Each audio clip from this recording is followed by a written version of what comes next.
Toute la création t'adore.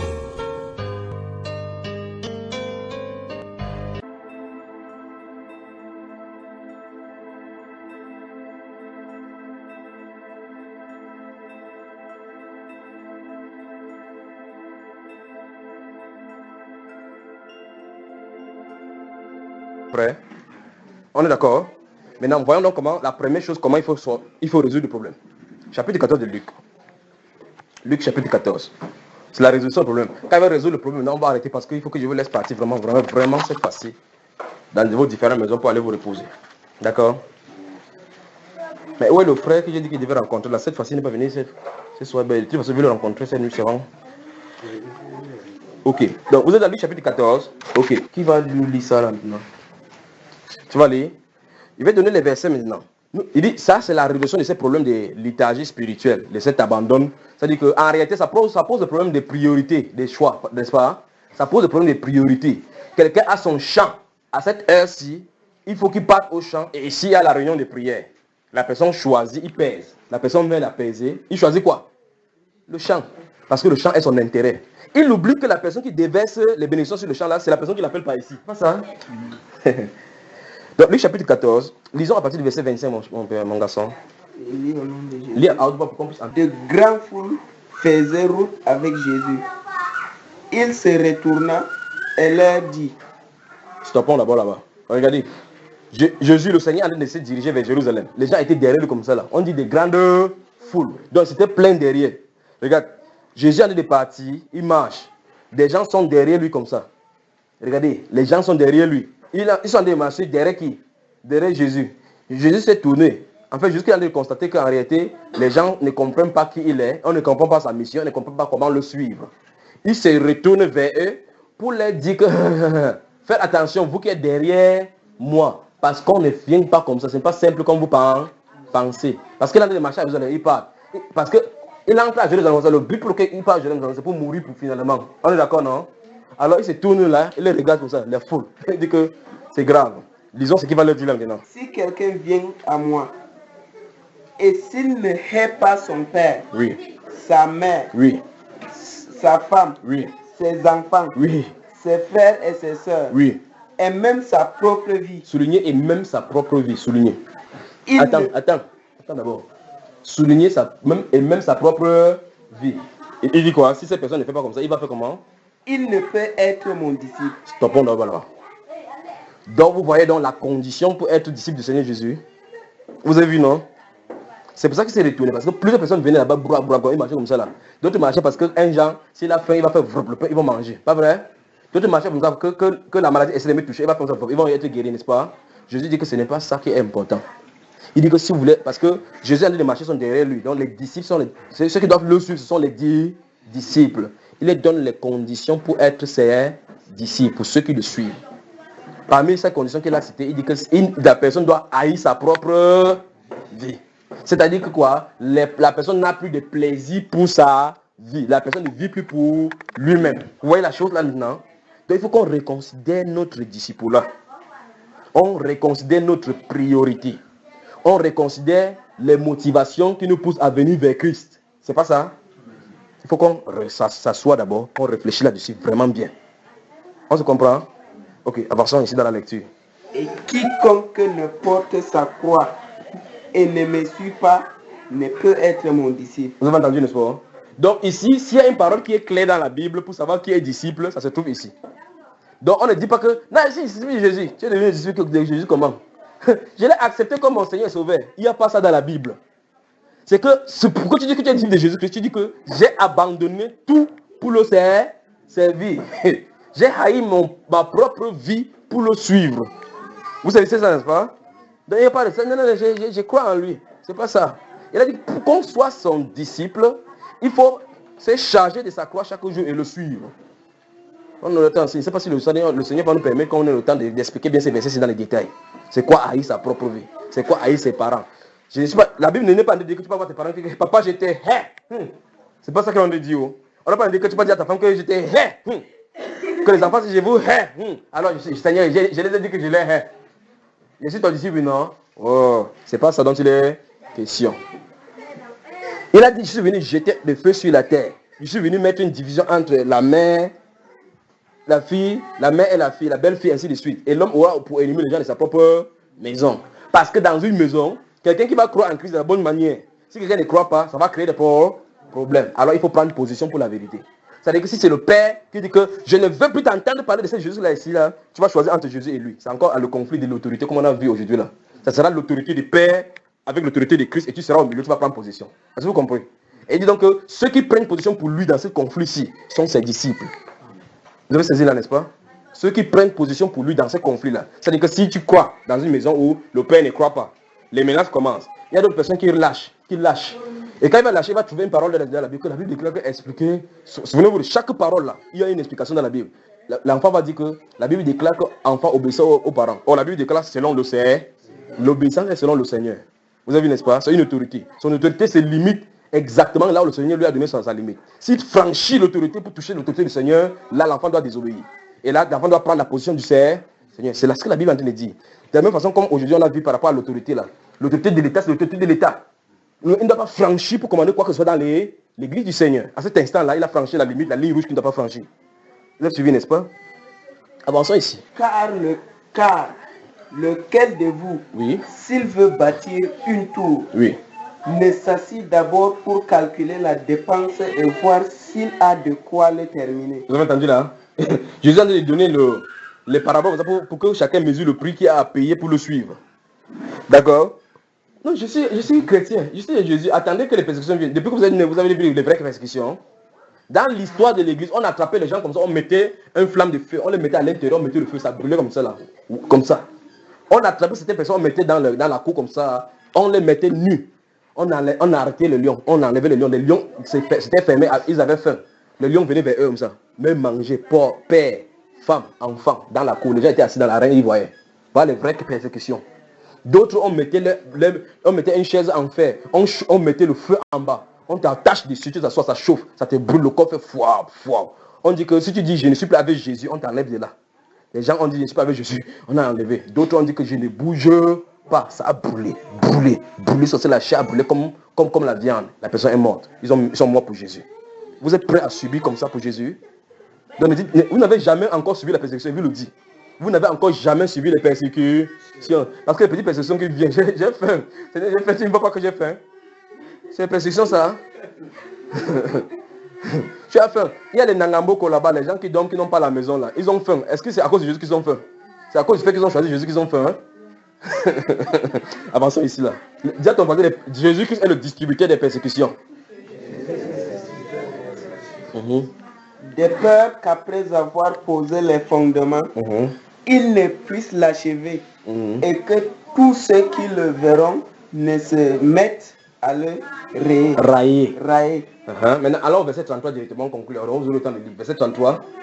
Ainsi donc, oui, quiconque d'entre vous ne renonce pas à tout ce qu'il possède ne peut être mon disciple. Voilà, soulignez tout ce qu'il possède. Merci, assieds-toi. Donc nous voulons résoudre le problème de l'arbitrage et du fait que les gens donnent des excuses et par conséquent font l'œuvre de l'Éternel avec négligence. Jésus a donné la solution dans ce verset 33. Il dit ainsi donc, pourquoi quelqu'un a de tergiverser entre l'œuvre de Dieu et ce qui lui plaît? C'est parce qu'il a encore quelque chose qui lui plaît. Jésus-Christ dit que la seule façon pour que tu te tournes de ce côté pour me suivre, c'est que tu renonces à tout ce que tu possèdes. Souvenez-vous, il a dit tout ce que tu possèdes. Je vais vous donner quelques exemples simples des personnes dans la Bible pour vous rafraîchir la mémoire, pour que vous sachiez qu'il ne parle pas en parabole, il est en train de parler clairement ce qu'il est en train de dire. Qui sait que l'apôtre Pierre était marié? Vous savez qu'il était marié, n'est-ce pas? L'apôtre Pierre était marié. Quel était son travail qu'il faisait? Il était pêcheur. Donc, avec le travail du pêcheur, c'est avec ça qu'il nourrissait sa famille. Vous savez ce que Jésus est venu? Il est venu un de ces jours comme ça, le gars lançait les filets. Il a regardé comme ça là. Il dit, toi, fais quoi? Toi, il a dit, toi, fais comment? Tu fais... Non, est-ce que Jésus a dit que non, tu fais le bon travail, hein? Mais tu nourris bien ta famille. Il t'apprécie pour ça, non, tu es un bon type, tu fais bien ta famille. Il a dit ça? Il a dit que toi, suis. La Bible déclare que quand Pierre a tiré la barque, il y avait les poissons dedans et le filet. Il a abandonné tout. Il était dirigé Jésus comme ça là. Il a commencé à suivre Jésus. Revenons en 2014 pour voir ce que les gens font. Tu es militaire, ou bien tu es policier, ou bien tu es n'importe quoi, enseignant ou docteur. Jésus dit, lève-toi, suis-moi. Et ma famille va vivre comment? Et je vais faire comment pour payer ma mère? Et si l'enfant est malade plus tard, vous avez vu le problème, non? Quand Pierre est quitté ici, il commençait à suivre Jésus. Est-ce qu'il a posé la question que le soir, la femme va dire qu'il est où? Est-ce que vous voyez les problèmes aujourd'hui? Et aujourd'hui, on ose se comparer, jusqu'à ce que le pasteur, tu as dit le pasteur tout à l'heure, le prophète, a dit que c'est Pierre qui avait tort. Ce pasteur que tu as dit tout à l'heure, là, qu'il va dire qu'il fallait qu'on chicote les gens, là.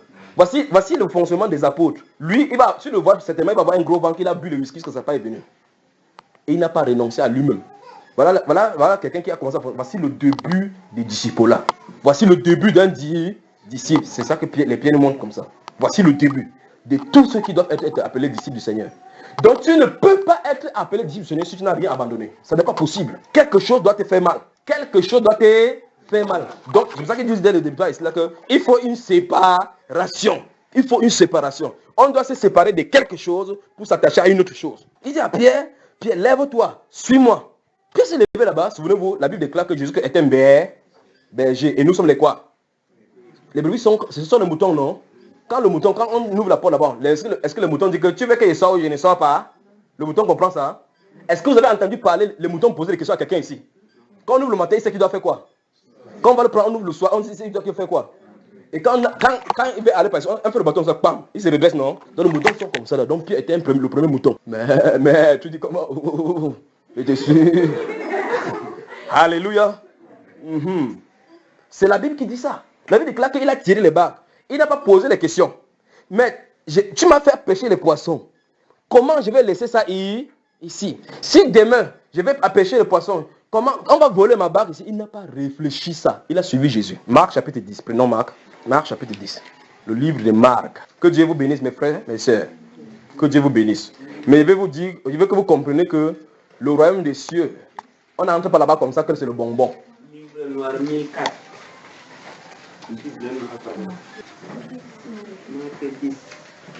Vous avez ouvert Marc chapitre 10, je vais vous donner le verset. Alors, je vais donc prévenir quelqu'un que, non, Dieu est bon, il va comprendre. Il va comprendre. Il va voir que non, que je n'avais pas la force pour lire. Ok. Il va comprendre. Il va comprendre. Souvenez-vous, c'est Dieu. Donc, quand vous dites que Jésus est le même hier, aujourd'hui, pour toujours, c'est parce que comme il a fonctionné avec les apôtres, c'est comme ça qu'il va fonctionner toujours. Il a dit, quiconque ne renonce pas à tout ce qu'il possède ne peut être mon disciple. Donc, comment être disciple de Jésus-Christ? Il faut renoncer à tout. Donc, on ne peut pas s'allier à Jésus sans avoir ici. Parce que dans Luc chapitre 12, il va dire que quoi? Que vendez tout ce que vous possédez. Vendez et donnez à le monde aux pauvres. Car là où il y a votre trésor, là est votre cœur. C'est pour cela que cette personne-ci va se retrouver dans cette situation. C'est-à-dire son cœur est dans le champ. Et l'autre, son parti, son cœur est dans la Bible. Je vais à l'assemblée, je fais comment? Je fais comme ça. Et chaque fois quand c'est comme ça, on incline toujours pour son côté. Qu'est-ce qu'il faut? Quelle est la solution? Il faut mourir à soi-même. Comment mourir à soi-même? C'est séparer. Ce n'est pas un parabole, c'est au sens physique. Donc ne croyez pas que c'est un parabole, on a déjà un détour. C'est Jésus qui a dit là. Il va arriver, on va prendre pour Pierre. C'est pour ça qu'il dit qu'il va prendre les cas pratiques pour que vous compreniez que ce n'est pas les paraboles. Premier appelé. L'apôtre Pierre, Simon Pierre, il le voit, il dit que lève-toi, suis-moi. Souvenez-vous de ceci. Simon Pierre n'a pas dit que si tu es sûr, tu vas me payer combien? Et Jésus qui dit suis-moi comme ça, il ne dit pas que suis-moi comme pas à la maison. Que suis-moi pas te donner l'emploi. Suis-moi qu'il ne va pas te donner la nourriture. Jamais. Jésus n'a pas dit que de temps en temps, il va te donner l'argent, tu vas donner à ton épouse. Est-ce que vous avez ça? Vous savez ça? Il n'a jamais dit ça. C'est pas ça, frère. Maintenant, chapitre 10 de Marc, le verset 28, qu'est-ce que ça dit? Tu peux lire, frère? Tu peux lire. Chapitre 10, verset 28, qu'est-ce que ça dit? Marc, chapitre 10, verset 28. Pierre ne se mit à lui dire, voici, nous avons tout quitté. Stoppons d'abord là-bas. Or, le commentaire de Pierre fait suite de ce que Jésus a dit quelque chose. Lisons le verset 26 en haut là. Allons-y. Les disciples furent encore plus étonnés. Donc, les disciples sont étonnés. Ça veut dire que Jésus a dit quelque chose, n'est-ce pas? Remontons encore plus, prenons l'affaire depuis le verset 23 avant de descendre. Allons-y. Jésus regarda autour de lui. Oui. Dit à ses disciples. Écoutez très bien. Oui. qu'il sera difficile à ceux qui ont des richesses d'entrer dans le royaume de Dieu. Arrêtons d'abord là-bas. Vous voyez le problème de départage du cœur des gens, n'est-ce pas? Moi, je vais aller à la prière, je vais aller ici. Non, les invitations ont toutes des excuses. Jésus dit clairement, en fait, c'est un homme riche qui était devant Jésus. Jésus a donné une parabole là-bas que ce sera difficile à un homme riche d'entrer dans le royaume qu'à un chameau d'entrer dans le parles autour d'une aiguille. Jésus me dit que, hein? Jésus a encore dit, je vous dis que ceux qui ont le bien terrestre, ça va les causer des problèmes. N'est-ce pas, on voit ça aujourd'hui? C'est pas ça qu'on voit aujourd'hui. Il dit que si vous voyez un riche, d'abord vous allez lui annoncer l'évangile. Je vais te regarder d'abord depuis le pied, voir tes babouches. Il dit que c'est ce que tu as fait. Pourquoi? Parce que les biens terrestres donnent sa satisfaction. Il croit qu'il a tout accompli. Or, il ne sait pas qu'il a tout sauf ce qui est essentiel. Est-ce que vous comprenez? Alors, Jésus-Christ donc continue en disant quoi? Avec le verset Suivant, verset 24. Les disciples furent étonnés. Stop. Donc, il dit quelque chose, verset 23. Les disciples sont étonnés. Il veut dire, maître, tu es même sûr de ce que tu déclares? Comment tu peux dire des choses comme ça? Donc, les gens qui ont des biens terrestres, il sera difficile pour quelqu'un qui a les biens terrestres. Je veux que vous compreniez que si vous avez de la richesse, vous avez déjà un problème. Dans la première session, la deuxième session, nous avons vu clairement quand le frère a donné 1 Timothée chapitre 6, là, non? Donc, quand tu veux déjà commencer à vouloir s'enrichir, c'est déjà un problème. C'est ça, n'est-ce pas? Regardez ce que Jésus dit. Il dit ici, là, il sera difficile à ceux qui ont des biens terrestres d'entrer dans le royaume. Donc, qu'est-ce qui va causer le problème des gens qui ont des biens terrestres? Vous pensez quelle est la cause? Quel est le problème? Il dit ceci, n'est-ce pas? Jésus dit qu'il sera difficile à ceux qui ont les biens terrestres d'entrer dans le royaume. Jésus veut parler, dire que leurs problèmes vont venir d'où? De leur richesse. De leur richesse. On est d'accord, non? C'est pour ça que les disciples sont étonnés, parce qu'ils ne voyaient pas qu'il y avait des problèmes. Jusqu'à commencer à leur expliquer, en réalité, il y a un problème. Allons-y maintenant, continuons. Les disciples furent étonnés de ce que Jésus parlait ainsi. Vous avez vu, non? Donc, Jésus a vraiment compris ce qu'il voulait dire, oui. Et reprenant, il leur dit, mes enfants, qu'il est difficile à ceux qui se confient dans les richesses d'entrer dans le royaume de Dieu. Vous avez entendu, non? Donc, il a vraiment bien défini maintenant. Or, quand quelqu'un va prendre chaque fois son cœur, la mettre toujours dans les richesses, ça suppose qu'il s'est confié dans ses richesses. On est d'accord là-dessus, n'est-ce pas? Avançons. Il est plus facile à un chameau de passer par le trou d'une aiguille qu'à un riche d'entrer dans le royaume de Dieu. Vous avez entendu encore, n'est-ce pas? Alors maintenant, Jésus allait de parler comme ça parce qu'il y avait un riche qui est devant lui. Les disciples ont commencé à défendre la chose. Jésus explique davantage, et c'est clair maintenant.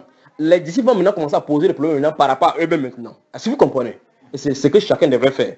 Chacun devait d'abord chercher à résoudre son problème devant Dieu, avant de savoir de résoudre comment pour les autres. C'est ça, n'est-ce pas? Alors maintenant, regardons.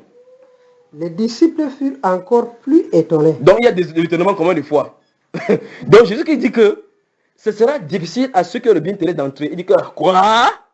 Jésus qui explique, en fait, je vais dire que ceux qui se confient dans les biens terrestres, ce sera impossible pour eux d'entrer. Il dit quoi?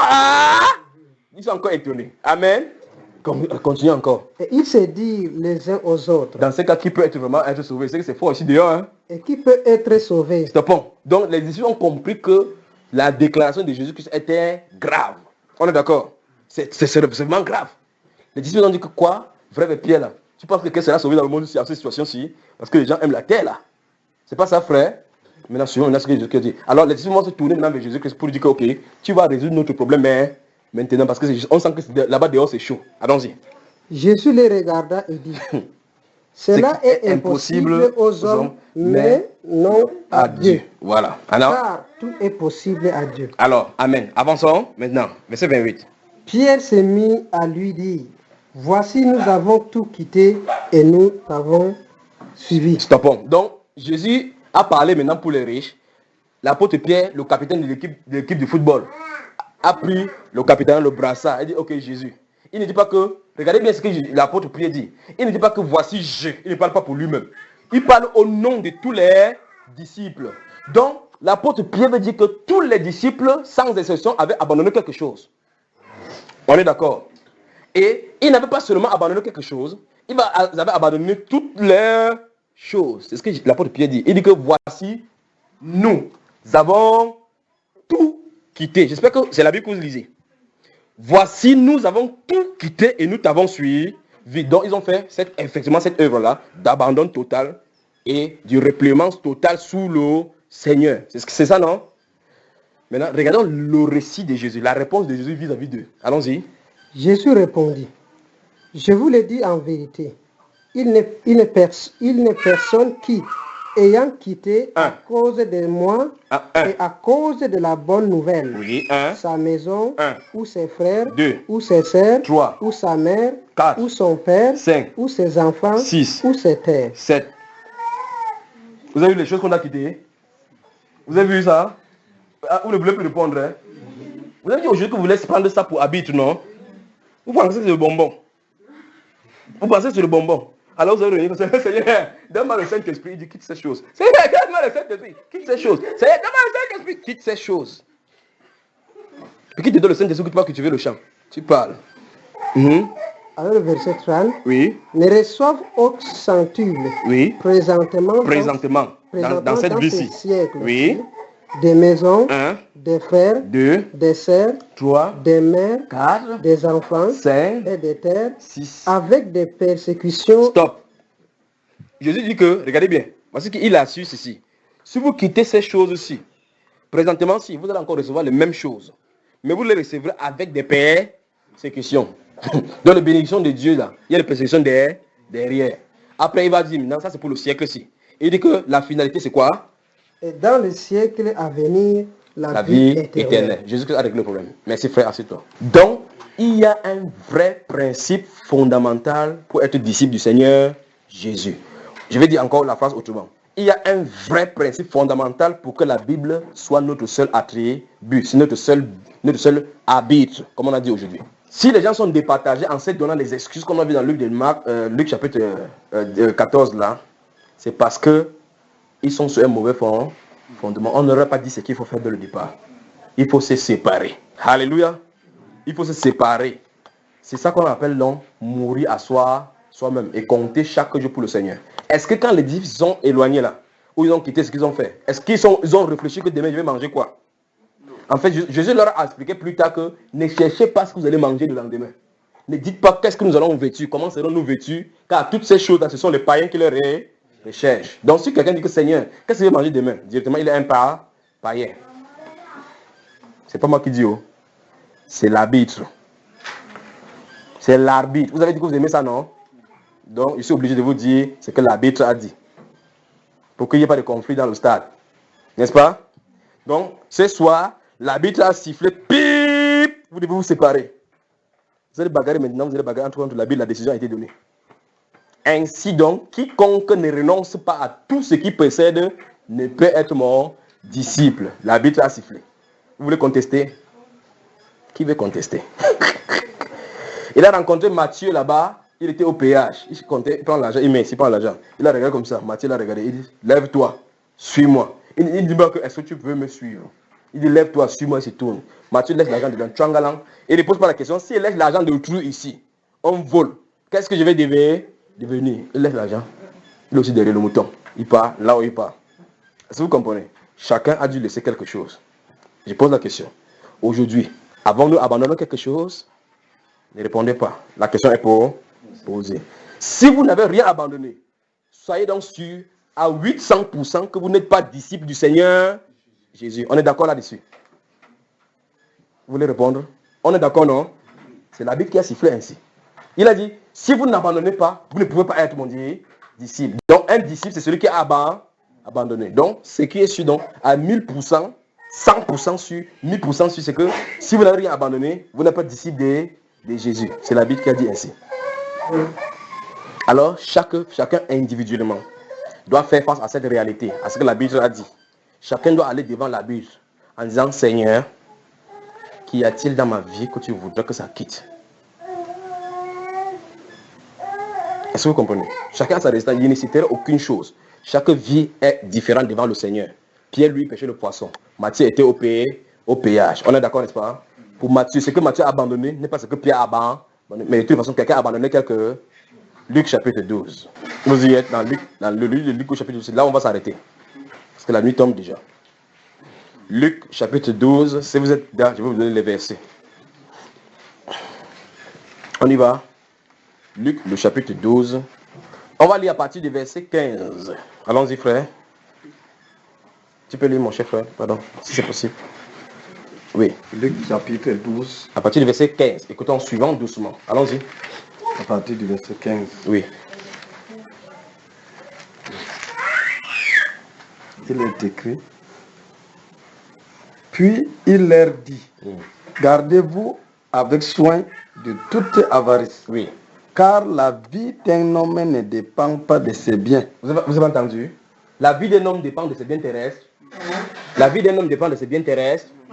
Alors, c'est Jésus qui a parlé ici. Hein. Si vous avez la Bible qui est écrite en rouge, vous aurez remarqué que le travail c'est écrit là-bas en rouge. Donc les paroles de Jésus sont écrites en rouge. Il dit, la vie d'un homme ne dépend pas de ses biens. De ses biens. Fût-il dans l'abondance. Mais donc même s'il était abondant n'importe comment, sa vie ne dépend pas de cela. Ah oui? Et il leur dit cette parabole. Oui. Les terres d'un homme riche avaient beaucoup rapporté. Donc l'homme riche là c'est tout du côté de Touboro. C'est ça non? Il dit les terres d'un homme riche de Touboro avaient beaucoup rapporté. Des sacs d'arachide, c'est grave seulement. Suivant ce qu'il va faire. Et il raisonnait en lui-même, disant, que ferai-je? Car je n'ai pas de place pour serrer ma récolte. Vous entendez, non? Donc vous savez tellement que c'est de Touboro que Jésus allait parler, non? C'est pas ça? Allons-y. Voici, dit-il, ce que je ferai. Oui. J'abattrai mes greniers. Oui. J'en bâtirai de plus grands. Oui. J'y amasserai toute ma récolte et tous mes biens. Et je dirai à mon âme, mon âme, tu as beaucoup de biens en réserve pour plusieurs années. Oui. Repose-toi. Oui. Mange, bois et réjouis-toi. Oui. Mais Dieu lui dit, insensé. Stoppons. N'est-ce pas le bien de ce monsieur-ci lui-même? N'est-ce pas lui qui a eu la récolte? N'a-t-il pas le droit de manger? Mais Dieu, quelle est la sanction de Dieu? La sanction de Dieu c'est quoi? Insensé. Il faut que la suite va nous dire pourquoi cet homme est appelé par Dieu insensé. Donc il y a le premier principe que Dieu a donné en haut là-bas. Dieu a donné en haut le premier principe que même si tu es riche n'importe comment sur la terre, ta vie ne dépend pas de cela. Je pose une question. Si quelqu'un a les milliards sur la terre, est-ce que ces milliards-là, s'ils doivent être aveugles, une maladie va l'aveugler, ça peut empêcher, les milliards-là peuvent faire qu'ils ne soient pas aveugles? Est-ce que si la personne est couchée dans le cercueil, est-ce que les milliards peuvent l'enlever du cercueil? Alors finalement, est-ce que ces milliards-là, ça peut défendre sa vie? Si on pouvait comprendre seulement ces choses. Jésus a dit, la vie d'un homme ne dépend pas de ses biens. Donc les biens ne peuvent pas sauver un homme. Il a dit insensé à celui-ci. Après il va expliquer pourquoi. Allons-y. Cette nuit même, ton âme te sera redemandée. Donc ça veut dire que quand l'homme va finir de construire les greniers, mettre les biens en disant que maintenant tu as beaucoup de nourriture, mange maintenant, repose-toi. Le matin, il ne doit même pas se réveiller là-bas. On est d'accord, non? Le reste là, quand il a mangé, est-ce qu'il va manger? Est-ce qu'il va profiter? C'est la preuve que les biens ne doivent pas nous contrôler. Les biens ne sont pas là pour nous contrôler. Mais nous devons avoir le contrôle sur les biens. Est-ce qu'on se comprend? Avançons, frère. Et ce que tu as préparé pour qui? Pour qui cela sera-t-il? Il en est ainsi de celui qui amasse des trésors pour lui-même et qui n'est pas riche pour Dieu. Donc vous voyez vraiment que le thème de la richesse, les riches ont vraiment un problème avec Dieu. On est d'accord, n'est-ce pas? Ce n'est pas fini, frère. Ce n'est pas fini. Donc les riches ont vraiment un vrai problème avec Dieu. Lisons le verset 33. Allons-y. Le verset 33. Oui. Il est écrit, vendez ce que vous possédez et donnez-le en aumône. Stoppons là-bas. C'est un commandement ou ce n'est pas un commandement? Donc on fasse quoi? Qu'on vend quoi? Qu'on fasse comment? Et faire comment de ça? Donnez-le en aumône. À qui? C'est ok, en aumône, c'est à qui? Aux pauvres. Les pasteurs disent qu'on vient plutôt les donner. Les pasteurs disent plutôt qu'on vient leur donner. Vous avez vu ce que Jésus a dit, non? On donne en aumône aux pauvres. Et il y a une suite. Oui. Et donnez-le en aumône. Oui. C'était 33. 33. Faites-vous des bourses qui ne s'usent point. Oui. Un trésor inépuisable dans les cieux. Donc où est-ce qu'on doit amasser les trésors? Dans les cieux. Dans les cieux, oui. Où le voleur n'approche point et où la teigne ne détruit point. Oui. Car là où est votre trésor, là aussi sera votre cœur. Vous avez compris ce principe-ci, n'est-ce pas? Vous avez compris? Donc, quelqu'un qui n'a pas l'attachement aux choses matérielles, son cœur est forcément attaché aux choses spirituelles. Quelqu'un dont le cœur n'est pas attaché, n'a pas les attachements spirituels, son cœur attaché est forcément sur la terre. On ne peut donc pas servir 2 maîtres à la fois. La Bible déclare en Colossiens chapitre 3, verset 1 que affectionnez-vous aux choses d'en haut et non à celles qui sont sur la terre. Tu ne peux pas... Regardez un peu le plafond. Regardez un peu le plafond. Regardez tout le monde, regardez le plafond. Vous avez vu? Vous regardez le plafond, n'est-ce pas? Maintenant, je vous lance donc le défi. Regardez en même temps le plafond, en même temps le sol. Vous pouvez faire. Maintenant, regardez le sol. Vous regardez. Pendant que vous regardez le sol, vous voyez le plafond. Regardez le plafond. Pendant que vous regardez le plafond, vous voyez le sol. C'est ainsi. Votre regard fixé en haut, vous ne pensez plus aux choses ici. Vous êtes ici, vous ne pensez plus aux choses d'en haut. Donc, il y a un choix à faire. Il y a un choix à faire. Il dit, affectionnez-vous aux choses d'en haut et non à ceux qui sont sur la terre. C'est ça, non? C'est ça, n'est-ce pas? Recherchez les choses d'en haut et non celles qui sont sur la terre, car vous êtes morts et votre vie est cachée avec Christ en Dieu. C'est pour cela que je voulais exhorter que chacun de nous ce soir de prendre garde à ce que la Bible en lui dit. Qu'on prenne la Bible comme seul habit. Et la condition, c'est qu'il faut que les cœurs ne soient pas départagés. Qu'on vienne totalement au Seigneur. Et venir totalement au Seigneur veut dire qu'on se sépare de quelque chose. Est-ce que vous comprenez? Alors vous allez comprendre pourquoi j'ai mis ces 2 choses ici. J'ai mis un ici. J'ai mis un autre ici. Maintenant, notez un passage. 2 Timothée chapitre 2. Notez. 2 Timothée chapitre 2. C'est par là qu'il veut m'arrêter. Voici le pourquoi les versets depuis le matin, je les mettais ici. Vous êtes dans 2 Timothée chapitre 2. Si vous êtes, je vais donner le passage. Nous allons lire les versets. Non, papa n'est pas encore là-bas. Vous voulez dévancer mon père. 2 Timothée chapitre 2, tout le monde dit hier. Quelqu'un peut-il lire le verset 19 et le verset 20? Oui, viens. 2 Timothée chapitre 2, verset 19. Qu'est-ce que ça dit? Je lis pour la gloire de Dieu. À haute voix. Néanmoins, le solide fondement de Dieu reste debout. Avec ses paroles qui lui suivent. Attendez. Quand tu dis ses paroles, est-ce que c'est écrit avec S? C'est C-E-S. Donc, ces paroles, donc on est en train de montrer cette chose-là. Il y a une parole ci. La parole ci lui sert de sceau, n'est-ce pas? Avec ces paroles. Avec ces paroles, lui servent des sceaux. Qui lui servent des sceaux. Le Seigneur... Non, attends d'abord, il y a 2 points. N'est-ce pas? Avec ces paroles qui lui servent des sceaux. 2 points. On va citer maintenant la parole qui sert des sceaux à Dieu. D'accord? La parole qu'on va lire là, c'est cette parole-là qui sert des sceaux de Dieu. Donc c'est le cachet de Dieu qui ne peut pas être effacé. Les paroles là, lis-les maintenant. Le Seigneur connaît ce qui lui appartient. Donc stoppons ici. Donc même si on fait blablabla sur la terre ici, il y a quelque chose qui est écrit en haut là-bas que moi, c'est moi qui connais ceux qui sont pour moi sur la terre. On est d'accord, non? Allons-y. Et il y a une deuxième parole. Parce qu'on a dit c'est ces paroles. Il y a une parole qui est d'abord dite. La deuxième parole c'est quoi? Quiconque prononce le nom du Seigneur, qu'il s'éloigne de l'iniquité. Une chose encore, le même principe. Il a dit vous ne pouvez pas être disciple de Jésus sans avoir séparé de quelque chose. Donc deuxième chose, voilà, c'est encore, si tu prononces le nom du Seigneur, tu dois te séparer de l'iniquité. C'est ça, on ne prononcera pas le nom du Seigneur en vain. Donc si tu ne peux pas dire Jésus et tu vis dans le péché, ce n'est pas possible. Avec toutes ces choses, si vous pouvez voir maintenant autour de vous que la majorité des gens qui disent chrétiens ne sont pas créés chrétiens, ils se trompent eux-mêmes. Est-ce que vous comprenez? On avance quelque part parce qu'on va toucher ceci. On va toucher ça et ça. Allons-y. Dans une grande maison, il n'y a pas seulement de vases d'or et d'argent. Mais il y en a aussi de bois et de terre. Les uns sont des vases d'honneur et les autres sont des vases d'un usage vil. Arrêtons d'abord là-bas. Il dit dans une grande maison, il n'y a pas seulement des vases d'honneur, il y a aussi des vases de terre, d'accord, vases d'argent et des vases d'or. Les vases, ce sont les choses qu'on met les contenants à l'intérieur pour utiliser. Comme par exemple, regardez bien le gobelet que j'ai mis ici depuis le matin. Ici, ça c'est le gobelet en argent. Ici, ça c'est en verre. Vous avez vu, n'est-ce pas? Donc, dans cette grande maison, il y a plusieurs styles de gobelets. On se comprend? Il y a plusieurs styles de gobelets.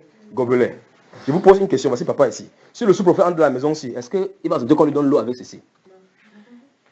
C'est que quand la femme va prendre ça là à moi, le regard, sans constater sur le sous-prophète, le regard que papa va le regarder comme ça, elle va comprendre qu'il y a quelque chose qui ne va pas. On est d'accord, n'est-ce pas? Parce que ce n'est pas avec ça qu'on doit utiliser pour le recevoir. On est d'accord là-dessus? Maintenant, il dit, il y a dans la grande maison des vases d'argent et des vases de notre style. Donc, c'est plusieurs styles de vases. Maintenant, qu'est-ce qu'on est en train d'appeler vase? C'est là que je vais expliquer pourquoi on sort d'ici. Allons-y dans la suite. Si donc quelqu'un se conserve pur, Oui. en s'abstenant des choses, De ces choses, oui, il sera un vase d'honneur. Vous avez entendu? Stoppons là-bas. Donc, on a dit clairement que les vases d'honneur dont on a parlé ici, il s'agit des êtres humains. Si quelqu'un s'abstient de ces choses, l'impurité, tout ce qu'on peut nommer dans la Bible, là, si quelqu'un s'abstient de cela, on dit que s'il fait ça, il sera un vase d'honneur. Regardez bien. Regardez, j'ai mis ceci comme ça. J'ai mis ceci comme ça. Si quelqu'un s'abstient de ces choses, parce que les choses-là salissent la personne, l'impudicité, on a dit aujourd'hui dans le livre d'Éphésiens chapitre 5 que ça ne sont pas nommés parmi vous ainsi qu'il convient à des saints, n'est-ce pas? On dit ici que si quelqu'un s'abstient de ces choses, il sera quoi? Un vase d'honneur. Allons-y. Ah, lis non? Sanctifié. Arrêtons là-bas. On dit qu'il sera un vase d'honneur comment? Sanctifié. Donc, si on s'abstient plus on s'abstient des choses qui nous dérangent avec le Seigneur, le péché là, d'accord? On est quoi? Sanctifié. Sanctifié, ça veut dire quoi? Nettoyer et mis à part. On est d'accord? Donc, cette personne-ci qui était dans le péché, c'est pour ça que j'ai renversé ce verset. Le verset doit être utilisé. Ça doit être utilisé pour qu'on mette en service. Quand on met l'eau pour donner à quelqu'un, on a de mettre ce verset en service. Le problème maintenant, c'est que c'est dans le péché. Le problème maintenant, c'est dans le péché. Donc, c'est dans la saleté. On dit que si cette personne-ci, on nettoie. Alors, si on nettoie maintenant, on dit que ce sera une vase d'eau. Donc, on peut alors utiliser ça devant quelqu'un. On est d'accord? Il sera un vase donné. Allons-y. Sanctifié, utile à son maître. Utile à qui? À son maître. Oui. Propre à toute bonne œuvre. Propre à toute bonne œuvre. On est d'accord? Vous avez compris pourquoi le verset a été ici depuis au matin, n'est-ce pas? Alors maintenant, la balle est dans notre camp maintenant. Voudrons-nous être utilisés par le maître? Amen. C'est la question. Ça va. Posons. Ça va, mon frère. Alors, vous avez compris maintenant tout le plan depuis ce matin, n'est-ce pas? Vous avez compris la progression jusqu'à maintenant, n'est-ce pas? Vous avez compris le pourquoi Dieu et la responsabilité qui incombe à chacun de nous, n'est-ce pas? Alors, au-delà de cela, chacun a une responsabilité face à face devant le Seigneur. Que le Seigneur vous bénisse.